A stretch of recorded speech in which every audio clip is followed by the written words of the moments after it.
অগ্রহায়ণ মাসের অমাবস্যা বা মার্গশীর্ষ মাসের অমাবস্যা একটি গুরুত্বপূর্ণ তিথি। এবছর এই অমাবস্যা শনিবার পড়াতে এর গুরুত্ব আরও বহুগুণ বৃদ্ধি পেয়েছে। শনিবার হওয়াতে এই অমাবস্যা শনিশ্চরী অমাবস্যা নামেও খ্যাত। জ্যোতিষশাস্ত্র মতে এই যোগ অত্যন্ত ফলপ্রদ। পিতৃদোষ, রাহুর দশা, শনির সাড়ে সাতি, বাস্তুদোষ ইত্যাদি বহু দোষ ও দশা খণ্ডন করতে এবং দৈবকৃপা লাভের জন্য এই তিথিকে আমরা কাজে লাগাতে পারি। সামান্য কিছু বিষয় পালন এবং পূজা পাঠ করলে আমরা বহু ফল লাভ করতে পারি। এই তিথি যেমন শুভ কর্মে বহুল ফলপ্রদ, তেমনি নেতিবাচক শক্তি বৃদ্ধিও এই তিথিতে খুব সহজেই হয়ে থাকে। তাই যদি আমরা এই তিথিতে নিজেদের সুরক্ষা বন্ধন না করি, তাহলে নানা অপশক্তি আমাদের গৃহে প্রবেশ করতে পারে।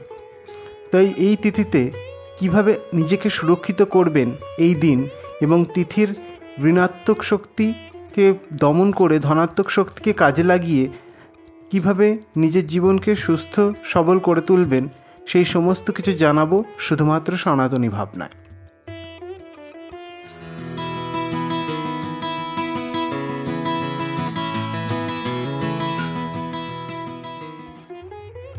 চলতি বছরে অগ্রহায়ণ মাসের অমাবস্যা 30শে নভেম্বর শনিবার সকাল 10:29 শুরু হবে। 1 ডিসেম্বর সকাল 11:50 শেষ হবে অমাবস্যা। অমাবস্যা বিহিত দেবী কালিকার পূজা শনিবার রাতে অনুষ্ঠিত হবে। শনিবার অমাবস্যা তিথি পড়লে কোনো পবিত্র নদীতে স্নান করুন। এই স্নান আপনি রবিবার সকালেও করতে পারেন, তবে শনিবার করলে তা অধিক ফলপ্রদ হবে। এই দিন গঙ্গা নদীতে স্নান করলে জন্মার্জিত পাপ নাশ হয়। স্নানের পর পিতৃপুরুষের তর্পণ করুন বা ওনাদের উদ্দেশ্যে জল দান করুন।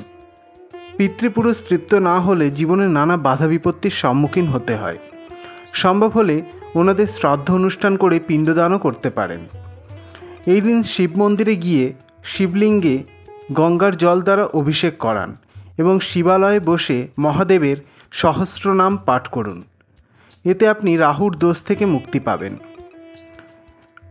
এই বিশেষ তিথিতে অশ্বত্থ গাছের গোড়ায় জলদান করে একটি সর্ষের তেলের প্রদীপ জ্বালিয়ে প্রণাম করে ওই গাছের অন্তত 7 বার পরিক্রমা করুন। এর দ্বারা আপনার সংসারের মঙ্গল হবে।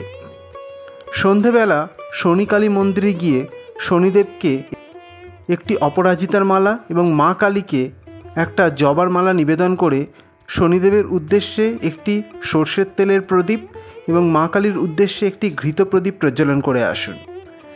এতে মায়ের আশীর্বাদ লাভ করবেন এবং শনির দোষ নাশ হবে। সন্ধেবেলা ঘরের ঈশান কোণে এবং মূল দরজায় ঘৃত প্রদীপ প্রজ্বলন করুন এবং দক্ষিণা কালিকা স্তোত্র পাঠ করুন। এতে বাস্তুদোষ নাশ হবে এবং অপশক্তি আপনার বাড়ির ত্রিসীমানায় প্রবেশ করতে পারবে না। এছাড়া এই দিন গবাদি পশু, কুকুর, কাক এইসব জীবজন্তুদের কিছু অন্ন দান করুন এবং দুস্থ ব্যক্তিদের পারলে সাহায্য করুন। এতেও গ্রহদশা নাশ হয়। এই দুদিন কোনো রকম ক্ষৌরকর্ম করবেন না এবং পারলে নিরামিষ ভোজন করুন। জয় গুরু।